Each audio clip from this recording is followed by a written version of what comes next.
La réalité objective, comme dit Jean Peinture, ça n'existe pas. Ce qui existe, par contre, c'est le comportement du peintre envers la réalité. Hein. C'est sa réalité à lui ou la façon qu'il voit aux œuvres-là.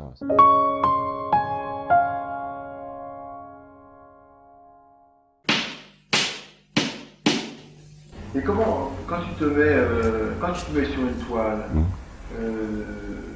comment ça se passe? Enfin, je veux dire, pour toi, l'amorce, comment ça se développe, quoi, un tableau chez toi?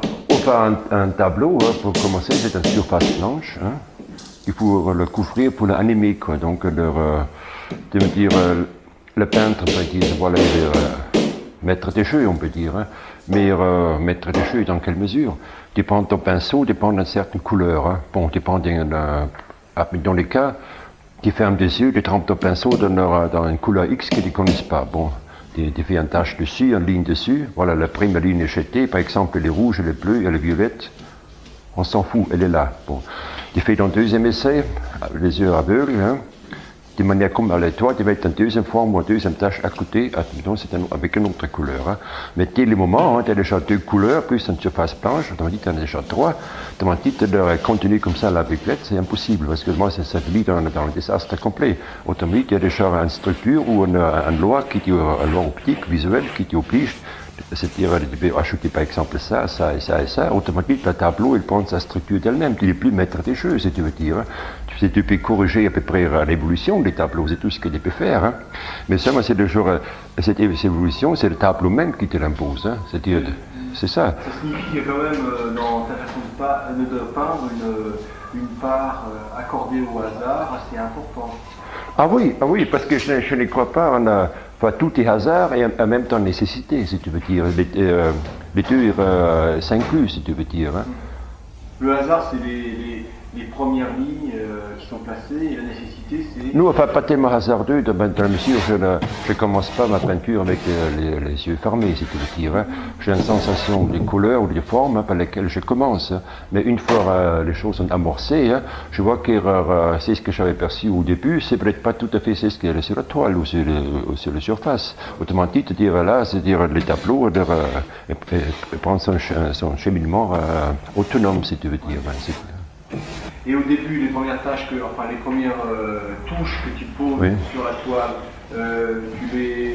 tu les places, tu les fais accentuer ou alors non, je commence avec des couleurs très très vives. Hein.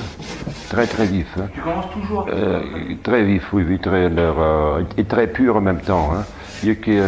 Après, quand j'enlève, c'est ce qu'entre autres, je commence avec les subtilités, je creuse l'espace, je creuse le fond, je recherche la matière, etc. Tu vois. D'abord, il faut la matière première, pour ainsi dire. Hein. Et après, il donne une forme grossière, après, il commence à ciseler, tu vois, ça va de plus en plus, de plus gros, plus petit, et de plus en plus fin, quoi. Ça veut dire, est-ce que tu es capable pour tes toiles, de raconter l'histoire de la réalisation de tes toiles? Oh non, parce que c'est ce qui arrive, mais mes toiles, hein, je connais, je peux pas donner un exemple précis, hein, mais finalement mes toiles ils peuvent finir complètement à l'opposé de ce qui a commencé au début. Hein. Par exemple, celle-là, si je te demandais comment ça s'est passé au début, quelles lignes ont été placées, ou quelle teinte, quelle couleur, Pour les teintes qui sont placées en première, chez moi, ça c'est toujours en principe les couleurs terre, hein, c'est-à-dire les ocres, les bruns, quelques rouges, mais très peu au début. Hein. Les verts transparents, et puis des verts végétales, hein, et puis quelques bleus. Et puis voilà, et tout. C'est ça, tout c'est ce qui est en clair, tu vois, et puis après j'enlève, et puis je remets presque la toile au nu, et puis je recommence, c'est-à-dire je commence de l'opaque au fluide, je reviens à l'opaque, je reviens au fluide, etc. Tu vois, c'est un éternel va-et-vient entre l'opaque et le fluide, c'est-à-dire entre le solide et la transparence, quoi, tu vois. Et tu les fais d'une seule traite ou bien tu y reviens plusieurs fois? Oui, Oui, bien sûr, les tableaux, je fais d'un seul trait, hein, mais aussi les tableaux, évidemment, parce que quand on a une activité professionnelle à côté, on est quand même très restreint. Par exemple, les tableaux, je travaille uniquement 2 heures par jour dessus, hein, et après, une semaine plus du tout, puis c'est ça, et puis je suis revenu après, quoi, la charge. Hein. Autrement dit, il y a des tableaux qui sont très, très étalés dans l'exécution, hein, et les autres, qui sont l'exécution est très rapide, mais ça ne veut rien dire sur les formats, hein, parce qu'il y a des petits formats hein, qui m'ont pris presque autant de temps à faire que les grands formats. Hein. Autrement dit, c'est très relatif. Tu disais, enfin, bon, ta façon de procéder, c'est donc d'aller du plan initial dans le sens de la profondeur, quoi. Oui, c'est ça. Plus tu avances, plus tu t'enfonces dans la matière. C'est ça, mais c'est non seulement, comment dire, une technique en peinture, hein, mais ça correspond aussi à un comportement, ou presque un comportement moral dans la vie, ou un comportement philosophique. Parce que moi, j'aime pas, par exemple, tout ce qui est... j'aime pas les explications qui sont trop simples, pour être simple. Hein. C'est ça. Parce que les choses, bien sûr, on peut dire certaines choses sur la vie, sur la vie des hommes, etc. Mais ce n'est pas tout. Par exemple, j'aime pas les jugements qui sont trop définitifs, hein, parce qu'ils sont trop absolus. Je ne veux pas que l'homme il s'enferme de manière trop systématique dans les pièges intellectuels. C'est-à-dire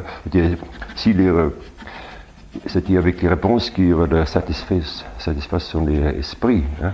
Mais il faut quand même dire que l'esprit humain est quelque chose de très très vaniteux. Hein.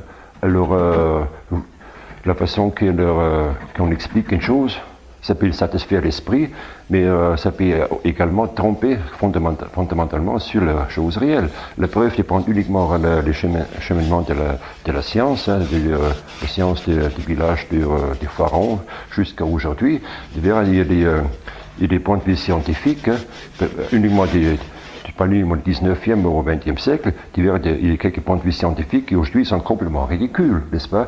Et je crois qu'en tant qu'homme, hein, non seulement en tant que peintre, c'est-à-dire on n'a pas le droit de s'enfermer trop facilement, uniquement dans les facilités intellectuelles, si tu veux dire. C'est-à-dire la vraie réalité, hein, le fond même de la réalité, nous échappe.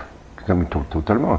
Parce qu'avec tous les acquis de la science qu'on a aujourd'hui, hein, je crois qu'on se pose encore le même nombre de questions essentielles comme il y a 3000 ans. Hein, rien n'est résolu. On est toujours là comme des... c'est ça, oui, on est toujours là comme des paumés, quoi, tu vois.